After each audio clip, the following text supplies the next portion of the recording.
Hey, welcome. Jay Stone here, host of the Cap and Ball Fanatic channel. Welcome to our first of what I hope become many question and answer sessions here on the Cap and Ball Fanatic channel. You can see it's a beautiful day on the ranch. We're standing at the top of the shooting range, and what a better day to deal with a question that I've received twice in the relatively short time that we've been a channel. And they're both the same kind of question, so I think it's time that we answer this. It must be important to enough people. And that question is it safe to carry a fully loaded and capped cap and ball revolver around in your holster, in a belt, in a sash, in a pocket? And if so, how do you go about doing that? Well, we're going to answer that question today because I think it's a real important question. Anything that has to do with safety is a really important question. But first, I did some research on this subject because I didn't want to just talk off the top of my head, give you my opinion. We have enough just opinions around, so I did some research. And lo and behold, I came up with, we're going to use the words from two people you might have heard of. One is from Samuel Colt, the originator of the Colt revolver company back in the day. We're going to use his words, and lo and behold, I found an interview with Wyatt Earp when he was being interviewed for his book, Wyatt Earp, Frontier Marshal, that speaks directly to the subject. So let's use Wyatt and Samuel and me and others I've known and see if we can't come up with a reasonable answer to this question. And I will say up front that it is in fact possible to carry a fully loaded and capped revolver on your person. And there's really two ways that are advocated, and now we're going to cover them both today. So the decision in the end will ultimately be left up to what you feel the most comfortable with in your world. So let's first start with Samuel Colt, and we'll use his words from his loading instructions, original loading instructions of the 51 Navy and his cap and ball revolvers. And on there, after he described how to load powder and ball, he says, and I quote, "To carry the arm safely when loaded, the hammer should be let down on one of the pins between each nipple at the end of the cylinder." So Samuel Colt is advocating for the use of the safety pins on the revolvers, and let's take a peek. And Remingtons have the same sort of thing, except they're notches, so we'll talk about that in a second. So in order to demonstrate this, I brought out an empty spare revolver cylinder, and you can see it's a little awkward to get there, but you can see there between each one of these nipples, there's a nipple right there, there's these little pins all the way around. There's 6 of them all the way around. Those are the safety pins that he's talking about. So to demonstrate how we do this, and this is something that you need to practice if you're not a veteran at this stuff, and I practice it now just to be safe because I don't want an accident when I use this method. So this is a Uberti 51 Navy with a 5-inch barrel. It's a nice little pocket shooter caliber. So let's take a peek. So we've loaded, we'll put this on half cock, right? We've loaded, this is unloaded by the way, we've loaded and capped our revolver, and now we want to carry the gun fully loaded and capped. So what we do is we spin the chamber until it's lined up between the nipples, and you should be able to see that right there, right? And then we grasp the trigger, tightly grasp the hammer, pull back the trigger, line it up, drop it down between the nipples, and then give it a twist till it clicks in.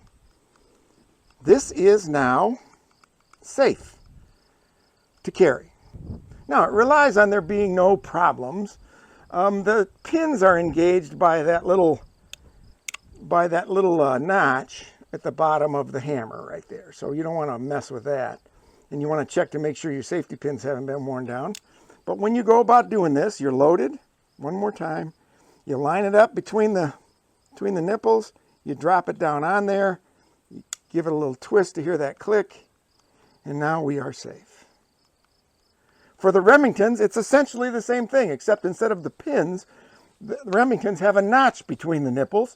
And you do exactly the same thing. You rotate it, get the hammer over the notch, and you drop the hammer down in the notch, and it gives you a tight, safe carry with a fully loaded cylinder. So yes, it is according to Samuel Colt, and I carry this way, especially at home.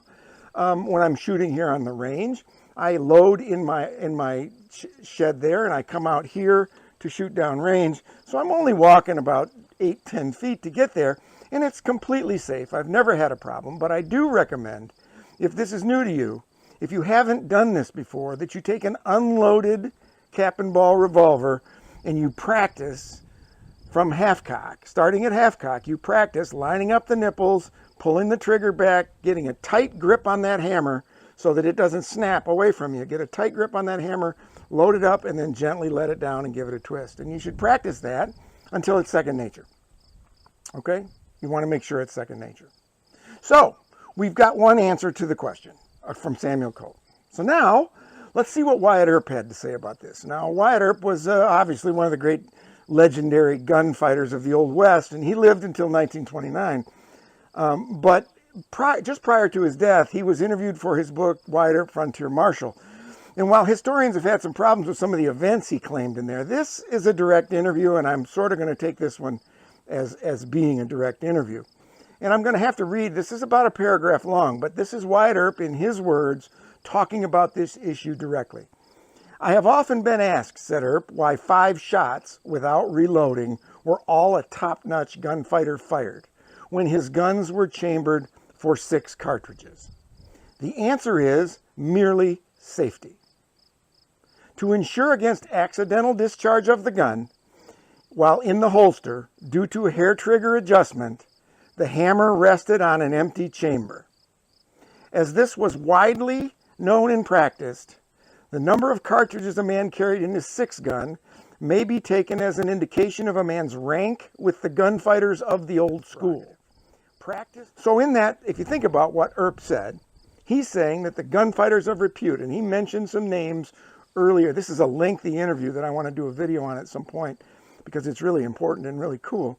He mentioned the Bat Mastersons and Wild Bill Hickoks and Bill Tillmans and the people that he ran with. This is what they were taught back in the old school, that you always carried your hammer down on an empty chamber because of safety. You didn't want to discharge from the holster. You wanted to be safe. So we now have 2 answers to our question, right? One is from Samuel Colt. It says it's perfectly fine to carry a fully loaded and capped revolver down with the hammer down on the safety pins. And 2 is from Wyatt Earp, who says the great gunfighters of the day, those who were respected and respected the trade, always carried 5 loaded chambers with their hammer down on an empty chamber. Question.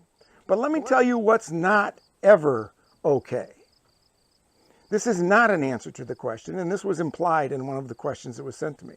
It is never going to be safe, nor should it be okay, for you to carry a fully loaded and capped cap and ball revolver with the hammer down on a cap.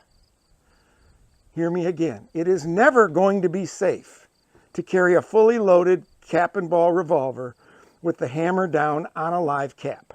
Okay, because too many things can happen. Remember, those caps go off with a bang. So if you're walking out in the woods, if you're walking around and you've got that down on a cap and something drops, you fall, you bang into something, your clothing gets caught your heavy clothing or whatever you're wearing gets caught on the hammer and jerks it back a little bit, whatever may be the case. It's just not okay to do this. Now let me tell you what I saw during my research. Okay, and this is how myths get started. And quite frankly, this is how people get hurt. And this is how we have so much nonsense going around out in the cap and ball world of, oh, I've always done it this way and it's the way it should be. I looked and found an article while I was researching this from a big magazine in the gun industry in the United States, Guns and Ammo.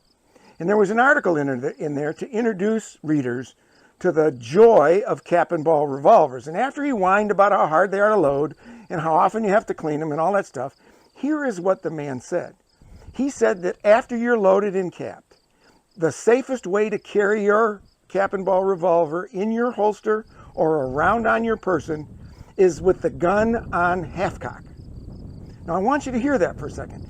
He's advocating in a national, maybe international magazine to new shooters for cap and ball revolvers that it's okay to carry your gun on half cock. This is asking for trouble. I don't know about you, but I've had a couple of revolvers where the half cock mechanism failed, right? So what are we going to do? Just shoot your leg off? Come on. He didn't know anything obviously about the safety pins. So what have we learned here today? Really, there's two clear answers that say that yes, it is in fact safe to carry a fully loaded cap and ball revolver on your person in your holster. According to Colt and my experience and the experience of millions of others, I'm sure, when you fully load your cap and ball revolver and they're capped, as long as you're able to use the safety pins, or in the case of a Remington, the safety notches, that it's going to be okay to carry the cap and ball revolver loaded in a holster. That's going to be the safest, or that's going to be safe, I should say, not the safest. So that's one answer. The second answer comes from Wyatt Earp and others, and the Cowboy Shooting Association. These are called Cowboy Loads in modern times.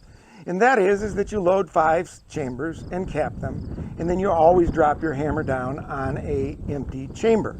That's probably the safest way to go, because we're not relying on the safety pins and the hammer face to keep us safe as we are with the safety pins. But both, I think, are safe. The decision is really up to you. From my perspective, I do both, right? So when I'm here at home, I load 6 chambers. If you watch my videos, you're going to see me shoot 6.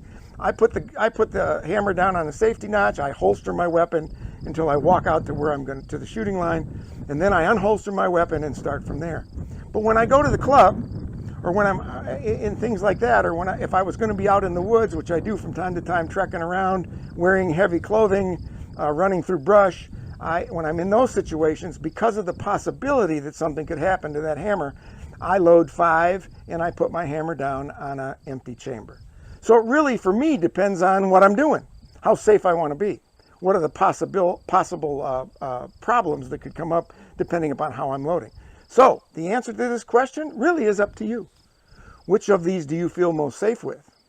But let me repeat, it's never safe to carry a pistol, a cap and ball revolver, with all chambers loaded and capped and the hammer down on a live cap. That's asking for trouble.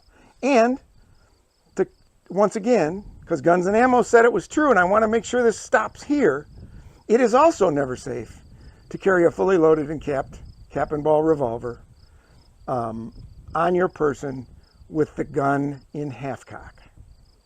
You're asking to shoot something, my friends, if you do that, and that something you're going to shoot isn't going to be something you want to shoot. Listen, thanks for watching. I hope you enjoyed today's video. I look forward down the road to getting some more questions and answers. So listen, have a great day. Thanks for watching once again. Please like, share, and subscribe our video, and we'll see you on down the road the next time.